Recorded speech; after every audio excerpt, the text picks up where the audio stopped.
मादी है जी चोई साहब वाली, दुबई वाले कबूतरों में से।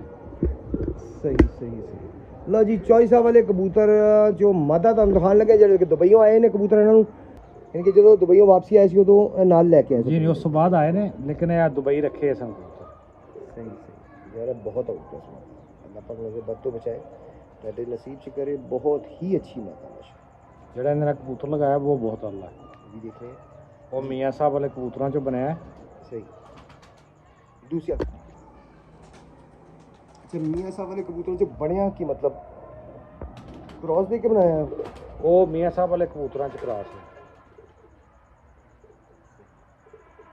ये बहुत बड़ी माता है यार मेरी नज़र के पीछे बहुत ही बड़ी माता है किसी को यानी कि वो लफ्ज़ बनया ना कि वो बड़ा ही चंगा होएगा तो चंगा होएगा बस वो वाली गल है जी मेरी नज़र से ऐस माता से जी पर दिखाना हालांकि यह चोक टुट पली है लेकिन अपनी नस्ल च पूरी है और माशाल्लाह अगों बच्चे बहुत उड़ाती है, उड़ाती भी है अगों बच्चे दे बच्चे अगों बच्चे उड़ाते हैं।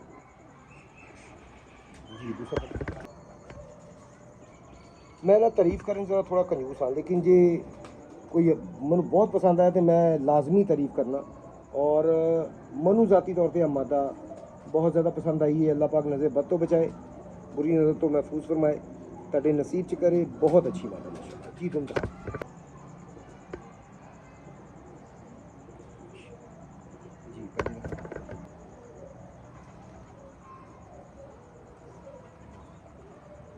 जी जी भाजी नहीं लाया